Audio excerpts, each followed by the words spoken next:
Hola, soy Sonalito Esta, bienvenidos a Costumbres. Esta vez me encuentro en el departamento de Ancash, en el poblado de Huaylas, y he venido a disfrutar de la fiesta en honor a la mamacha Isabel. Acompáñenme en ese recorrido porque aquí comenzamos.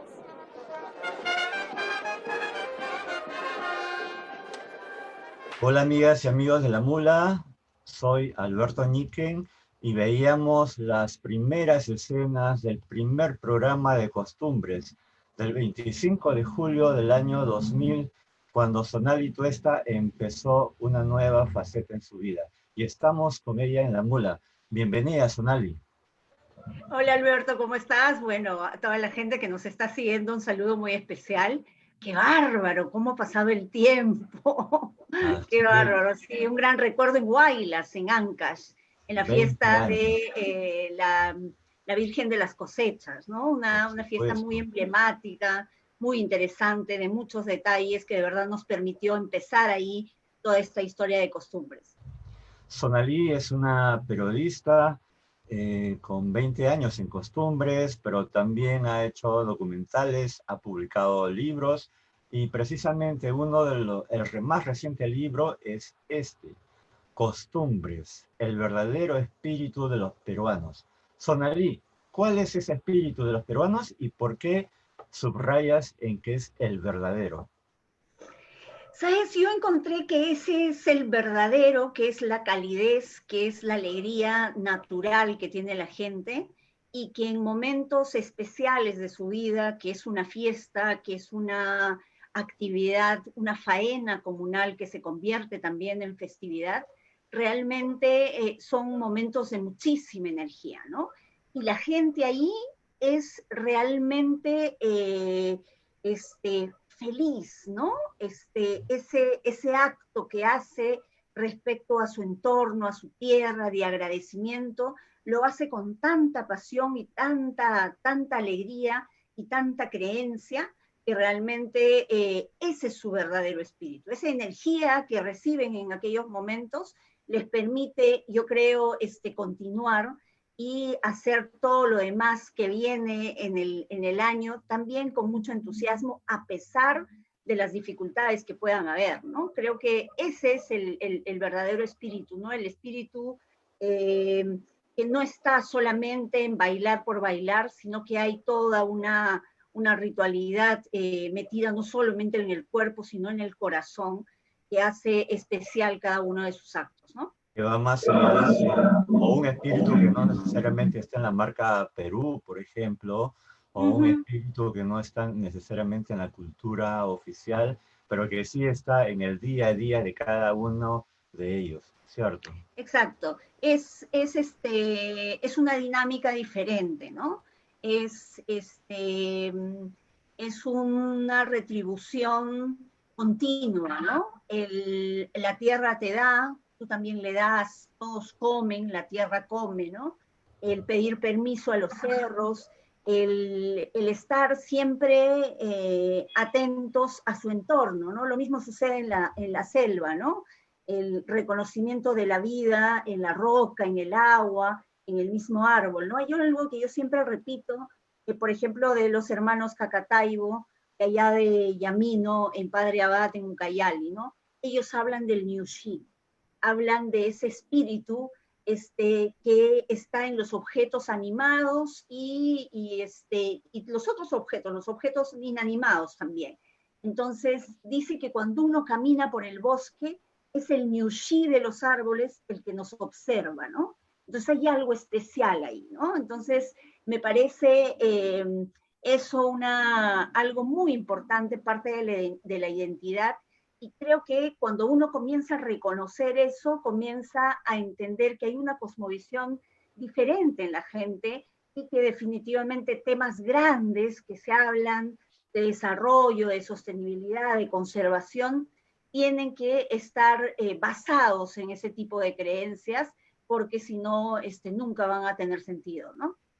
Son historias, cada programa es una historia de patrimonio cultural inmaterial, que no lo debemos de ver como escenas folclóricas, sino como tú dices, es toda una concepción cultural que además vemos que está muy vinculada con la naturaleza. En realidad es la tradición y saberes de nuestro país. Es una tradición, es un saber especial que tiene la gente y que no es un invento de ahora, sino es algo que se ha ido conservando a lo largo de los años, ¿no? Si de algo nos sentimos orgullosos cuando hablamos del país, cuando pensamos ahora, por ejemplo, en esta reactivación y pensamos en qué cosa vamos a decir de nuestro Perú, de hecho que vamos a ir a todas estas imágenes hermosas de la gente que ha conservado por pura naturalidad, por puro entusiasmo, por pura voluntad, porque esa es su función, la función que ellos han concebido desde siempre, ¿no? Entonces, esas cosas yo creo, de alguna manera, existen y viven gracias a muchísimos depositarios de la costumbre, varones y mujeres, sería una gran fortaleza, digamos, para el desarrollo sí, a partir de eso podríamos generar otras cosas, ¿no? Claro, y vemos que cada persona tiene su bagaje cultural, ¿no es cierto?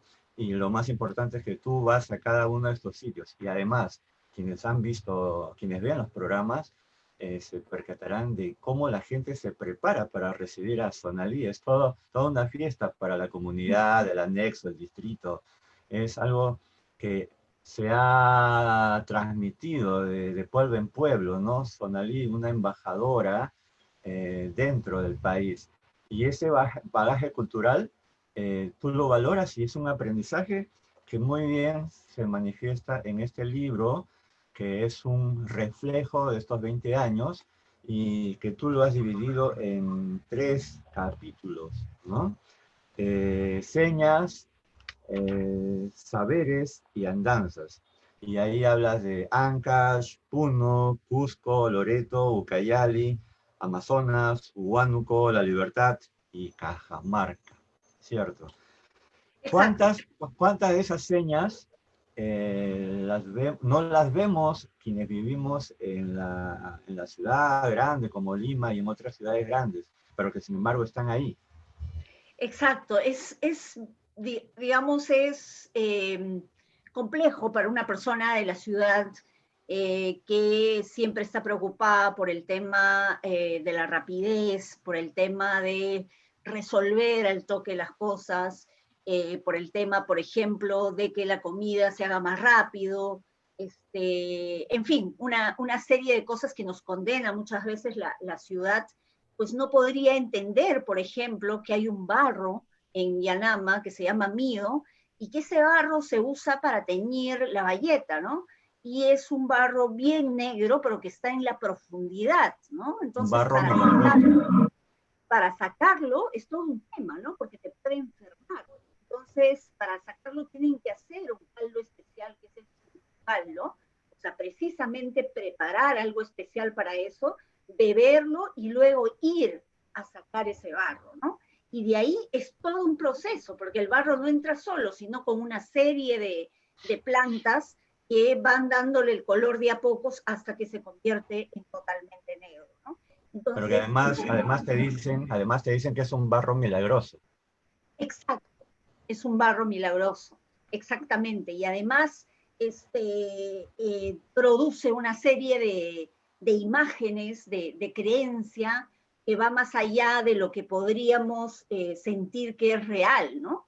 Entonces, esa vivencia, esa creencia todavía existe y finalmente, si lo descontextualizamos, digamos, para contarlo, digamos, podríamos no entenderlo, ¿no? Pero una vez ahí, realmente uno recibe todo el conocimiento de la gente y puede hacerse una idea y admirar un poco lo que las personas han ido heredando a lo largo del tiempo, ¿no?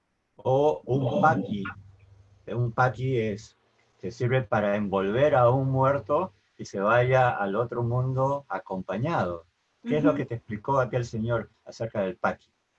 Claro, justamente a mí me llamaba la atención una soga tejida, porque el señor es tejedor, teje en un telar bastante grande todo, ¿no? Que lo tiene, que obviamente lo ha confeccionado también, y entonces estaba colgada esta soga, especialmente en una columna de la casa, ¿no? Entonces cuando yo le pregunto me dice que ese se llama paqui, ¿no? Y en realidad era como un gran rosario, ¿no? Como un gran rosario, esos rosarios enormes, y me decía pues que eso hacía que envolvían al muerto, ¿no? Para que se vaya acompañado y como que no se le salga nada en ese camino al más allá, ¿no? Y también hay otro que me gustó, el yuyo, una planta sabia como la mujer andina. Sí, ese es bien interesante porque es una planta que crece mientras la planta principal todavía no sale su fruto, ¿no? O sea, por ejemplo, nosotros vamos a comer el choclo, pero como todavía está en proceso, esta planta va creciendo entre el maíz, así naturalmente, como hierba mala, y eso sirve para alimentarse mientras esperas que salga el choclo, ¿no? Entonces, es una planta de verdad que a pesar de cualquier, digamos, cosa que haya en la chacra, siempre crece y siempre salva del hambre a la gente, ¿no? Sí es, pero esto significa que, por ejemplo, y nuevamente, ¿no? Repetir este vínculo con la naturaleza, con la Pachamama, o con el Nukui, ¿no? Nukui, la madre tierra, o Etza, Sol, todos estos tres últimos en la Amazonía, ¿no? Uh -huh. Ese vínculo que en las ciudades perdemos con la naturaleza y que en tus programas se aprecia. Incluso se aprecia, por ejemplo, cuando tú has hablado con gente, con mujeres que cocinan, que preparan platos, y también ahí te muestran no solamente los ingredientes con los que preparan sus potajes, sino que también te hablan de las plantas, plantas para sanar como plantas también para alimentar. Exacto, o sea, además, por ejemplo, hay detalles importantes que la gente conoce, ¿no? El hecho de que pongas tu caldo en una determinada vasija y le pongas afrecho al contorno para que pueda quedar bien y el caldo se cosa bien. Entonces hay detalles importantes ahí que la gente conoce para cocinar. O sea, cocinar no solamente es una mezcla de ingredientes, sino todo es un trabajo previo en qué momento también vas echando las cosas, ¿no? Entonces, es interesante, ¿no? Por ejemplo, yo me acuerdo de un plato que se prepara en Leimebamba, en Amazonas, y es una planta que se llama chanche, ¿no? Esta planta dice que crece en las vaquerías, dice donde crían al ganado, ¿no? Entonces, ¿cómo se crea este caldo de chanche?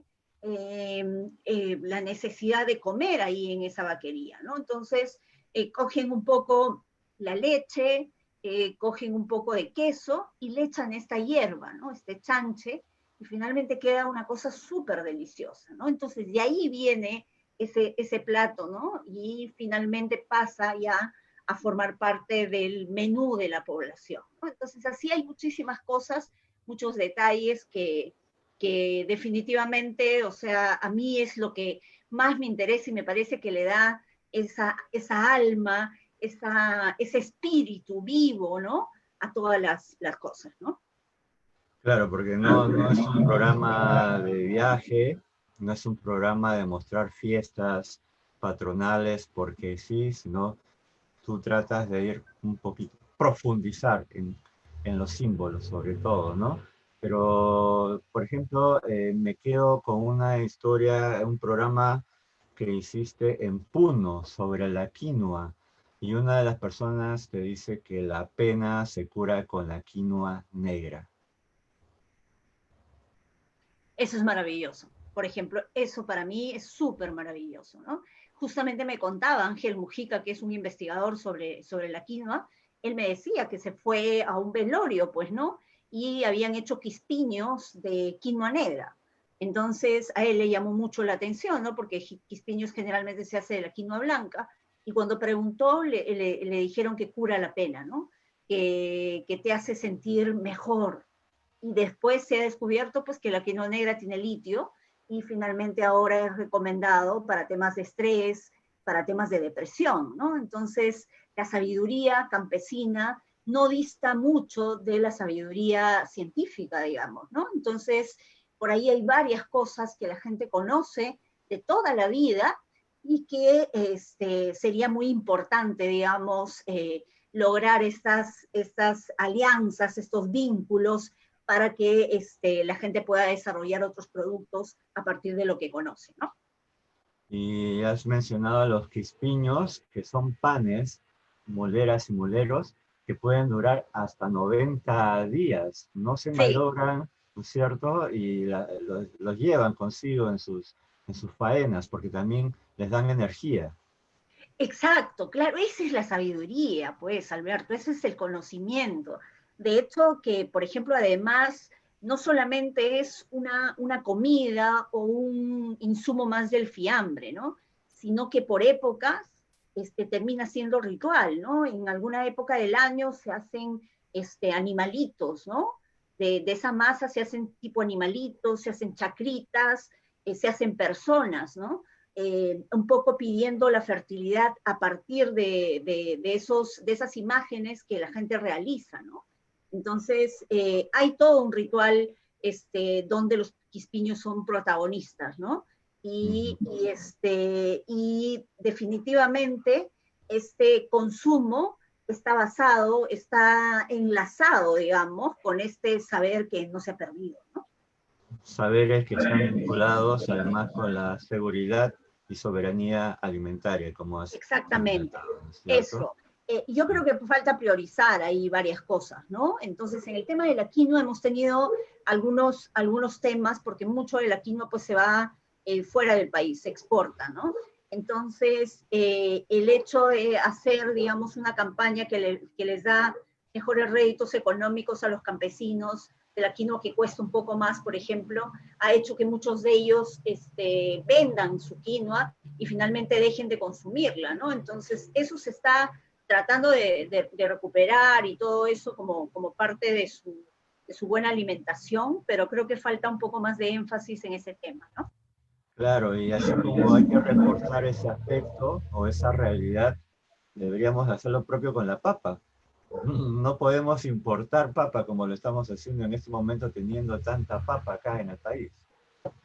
Claro, tenemos papas diversas que yo creo que podrían, haciendo todo un trabajo interesante, podrían, digamos, tener un mercado especial, porque son papas nativas, en muchos casos, y esa es su característica, ese es su detalle, pero se habla pues de otro tipo de papas que se usan para otro tipo de comidas, que son las que se importan, ¿no? Ujú.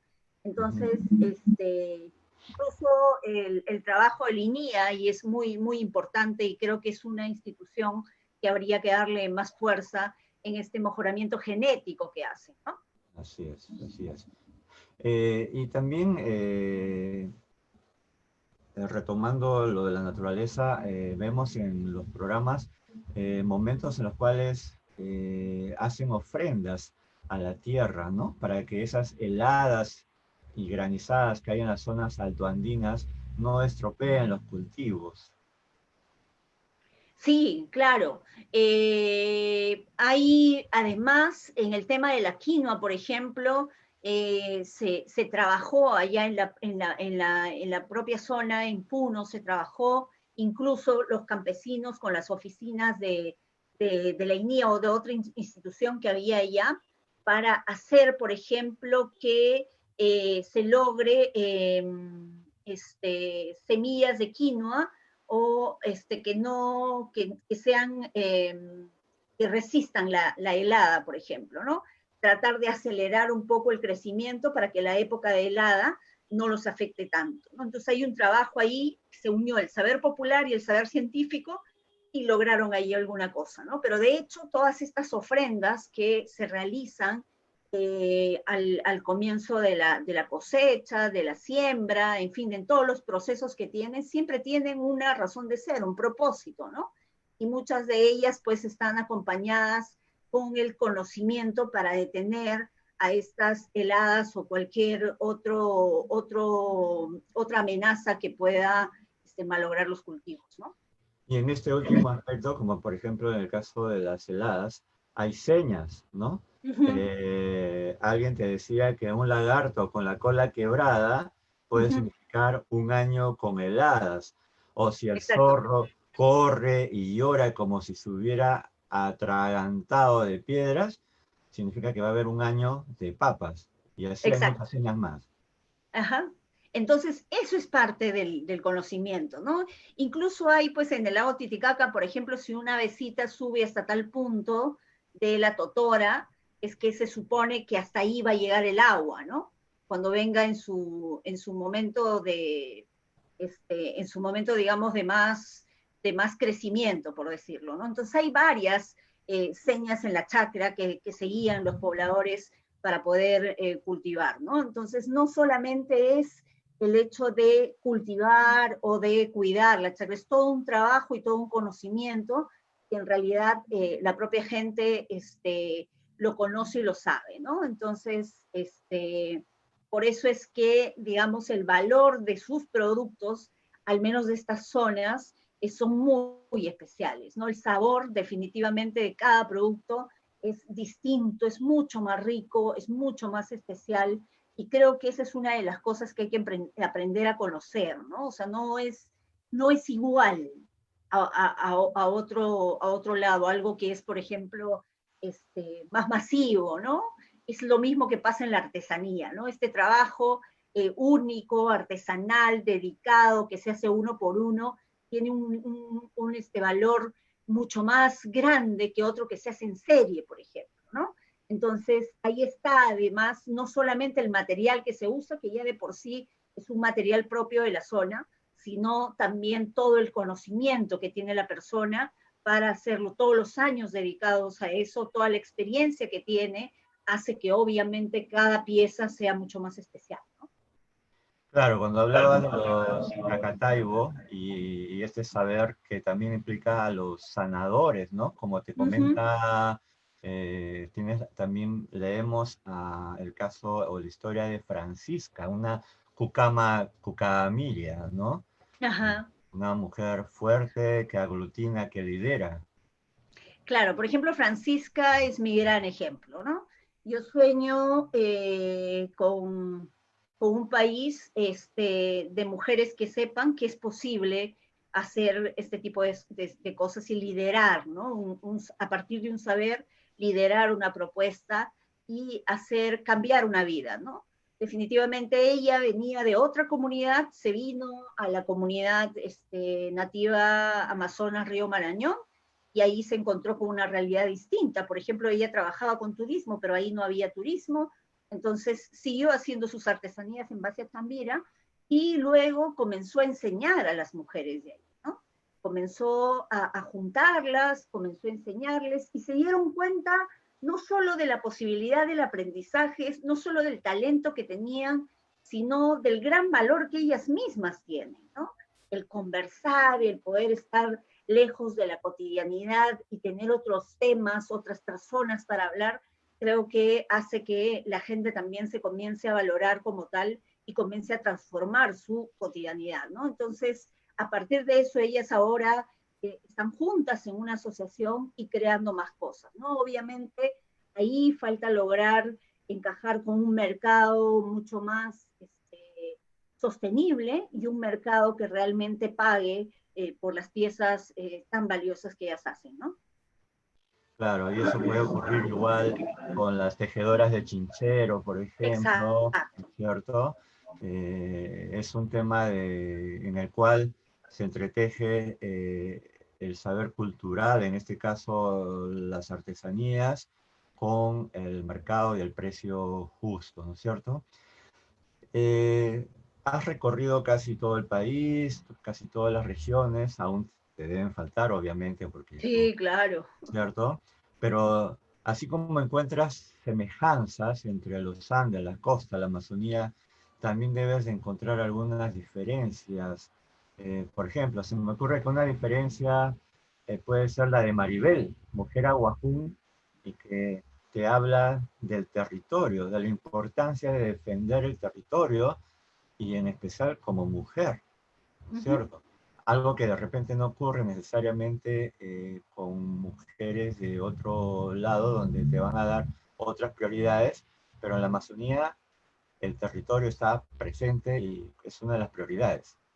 Es una de las prioridades, porque además el territorio no solamente es el espacio físico, ¿no? Así Es un espacio vivo que tiene múltiples integrantes de ese territorio, ¿no? Entonces, todo tiene vida.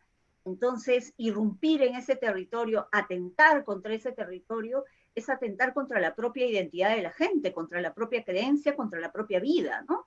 Entonces, ella, por ejemplo, se pregunta y habla de ese territorio porque teme que, por ejemplo, se termine contaminando su greda y su arcilla y no puedan hacer más las vasijas. Entonces tú dirás en el tema, digamos, saliéndote del contexto y dirás, pucha, encontrarán otra cosa para hacerla, pues, ¿no? No importa, o sea, encontrarán qué cosa hacen, usarán plastilina, pero no se trata de eso, ¿no? El tema ritual, el tema de conocimiento, el tema de razón de ser, está precisamente en esa arcilla especial, que además tiene toda una leyenda, ¿no? Que además tiene todo un pasado, que además tiene una mezcla, la arcilla se mezcla con un polvo especial, se mezcla con la saliva de la mujer artesana, que finalmente así le da más vida a esa arcilla para que se pueda moldear, ¿no? Entonces hay todo un tema que parece, la verdad es que a veces cuando yo hablo parece que yo estaría ficcionando el tema, ¿no? Y de repente, o sea, es como, ¿esta qué le pasa, no? Pero en realidad las cosas son así, y si desde nuestra propia humildad y sabiduría también nos acercáramos de esa manera, aprendiendo, tratando de aprender de los otros, creo que evitaríamos muchísimas cosas que hemos hecho de manera errónea y terrible, ¿no? por supuesto. Otro aspecto importante que vemos tanto en el libro y lo hemos apreciado en algunos capítulos del programa de televisión es también la importancia de las lenguas originarias, ¿no es cierto? Tanto amazónicas como andinas. Y también, sobre todo, la posibilidad de que en el programa se aprecia el discurso de ellos en sus lenguas originarias. Es un acercamiento intercultural. Sí, la idea es esa, ¿no? La idea es que, además que obviamente nosotros no manejamos las lenguas, hay algunas cosas que puedo entender, digamos, del quechua o quizá del aymara, porque hay muchas cosas que se han mezclado con el castellano, pero definitivamente siempre vamos a preferir que las personas se expresen en lo que se sientan más cómodas y en lo que ellos quieran hacerlo, ¿no? Hay gente que te dice, por ejemplo, que habla quechua, pero quiere hablar en español, y hay otros que sí quieren hablar en quechua, pero por ejemplo, en el caso del programa que hicimos con los aguajún, todas las mujeres hablan aguajún. O sea, todas las mujeres definitivamente esa es su única lengua, no entienden nada de español ni hablan nada de español, ¿no? Entonces ahí sí tuvimos que tener una persona que nos ayudó y definitivamente el 80% casi del programa que hicimos es en aguajún, ¿no? Siempre tratando de trabajar con intérpretes que están autorizados por el Ministerio de Cultura, el Ministerio de Educación, para que tengamos, digamos, un trabajo también profesional del tema, ¿no? Y de todo, luego de ver todos estos saberes actuales y algunos que vienen de muchísimo tiempo atrás, estas virtudes de la gente peruana, pero también en tus viajes has apreciado las carencias que tenemos como país, la presencia real o escasa del Estado peruano, y viviendo esta pandemia actual, ¿cuál es tu mirada de qué es lo que debemos hacer como Estado y como ciudadanía, como sociedad peruana para revertir o ir cerrando estas brechas? Bueno, la pandemia ha desnudado lo que muchos ya sabíamos de lo que sucede en el país, ¿no? Desde hace muchísimo tiempo existían las postas con simplemente casi nada, lo básico, y que sabíamos que si había alguien que necesitaba una operación era imposible que se la hagan ahí y tenían que viajar 6, 7 horas y finalmente la persona terminaba muriéndose, ¿no? De hecho, que la pandemia esto hizo ver de manera enorme todas las precariedades que hemos tenido a todo nivel, digamos, sobre todo en salud y en educación. Y definitivamente nos falta, pues, cambiar un poco ese sistema y hacer posible que en la práctica todos tengamos los derechos que se supone tenemos, pero que se cotidianicen y se validen en lo cotidiano, pues, ¿no? Que existan, que en realidad todos tengamos las mismas oportunidades, ¿no? Entonces ahora yo creo que hay muchas cosas que ya se saben y en base a eso se tiene que ir corrigiendo, digamos, todo este sistema, ¿no? Un sistema que no llegaba, que un desconocimiento de la geografía también, ¿no? Entonces el hecho de, por ejemplo, tú dejes las donaciones en Nieva, en Condorcanqui, y que sean para las comunidades y no consideres de ahí cómo los van a llevar, ¿no? O sea, porque Nieva es un punto, pero las comunidades están adentro, te tienes que ir 3, 4 horas, ¿y cómo te vas llevando las cosas? Entonces, ese desconocimiento digamos, para mí ha sido increíble cuando tú ves que hay autoridades locales, ¿no? Entonces, creo yo que una de las cosas importantes, una de las lecciones importantes es que el trabajo de las autoridades locales tiene que ser mucho más eficaz y tiene que ser mucho más conectado con la población, ¿no? Una autoridad local debería saber, por ejemplo, cuántos artesanos existen en tu zona. Debería saber qué rubros hay, qué cosas han sido afectados y qué proyectos podríamos desarrollar para esto.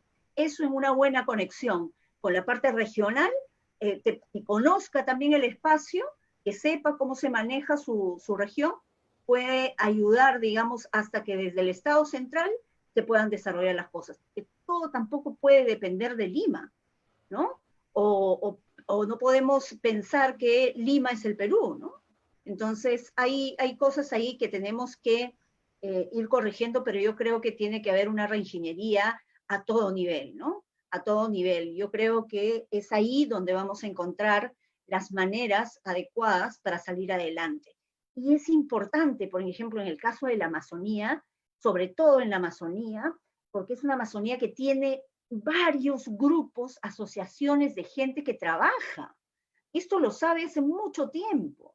Hay organizaciones de mujeres, hay federaciones, hay toda una organización que está validada ahí y que tiene que integrarse a todos estos sistemas para poder lograr soluciones, ¿no? Todo en el Ande, en la Amazonía, siempre pensando en soluciones en comunidad y soluciones que sean solidarias, ¿no? Que finalmente es como se desarrollan ahí, ¿no? Bueno, ya se están abriendo las puertas para el sector turismo. ¿Qué perspectivas tienes tú para tus seguidores? ¿Cuándo crees que va a volver Costumbres en vivo? Bueno, todavía no tenemos fecha, pero lo que sí me gustaría decir es que si bien ya se compensó la campaña de volver, es un poco para ir inspirando a la gente a que cuando sea posible, pues pueda viajar y pueda tener a la mano también información adecuada sobre los lugares a donde ir, ¿no? Entonces creo que ahora lo que marca es el tema de salud, estamos todavía en una emergencia sanitaria y de hecho que eso hay que tenerlo como prioridad para poder hacer algún desplazamiento.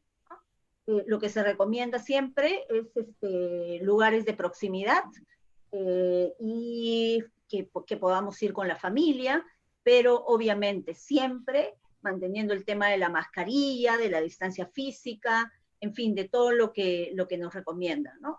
creo que es necesario, es que se han abierto ya en algunos lugares. En noviembre ya uno puede ir a Machu Picchu, por ejemplo. Hay algunos lugares como Lunahuaná, por ejemplo, que ya han abierto alguna propuesta. La Ruta de la Papa en Ayacucho también. Entonces, siempre manejando con bastante cuidado las cosas, porque es verdad, la gente también necesita trabajar. Hay mucha gente involucrada en el turismo, desde diferentes espacios, ¿no? Son negocios directos o indirectos que están en esta ruta del turismo y que obviamente necesitan reactivarse, ¿no? Pero siempre hay que mantener ese cuidado. O sea, aquí hay que evitarnos el tema de las criolladas, el tema de no ser rigurosos con los protocolos, ¿no? Porque una vez que vuelva a pasar, digamos, el contagio, esto vuelve a ser, ¿no? Amigas y amigos de la Mula, antes de despedir a Sonalí, les recomiendo este libro, Costumbres, el verdadero espíritu de los peruanos, del sello Artífice Comunicadores. Y pues acá están 10 historias y ustedes pueden seguir viendo el programa en YouTube o donde fuere. Y pues acostumbrémonos a querer a nuestro país, a conocerlo, a recorrerlo y a cuidarlo. Muchas gracias, Sonalí. Gracias, Alberto. Solamente para decirte que el libro lo pueden conseguir en librerías también, en El Virrey, en Crisol, en Librería Sur, en Comunitas, y también al 990-676, ahí ya me olvidé, 127. 990-676-127. Perfecto. Bien. ¿Ya? Muchas gracias. Linda entrevista, Gracias, gracias. gracias Ya, a ti. cuídate, gracias. Chao. Chao.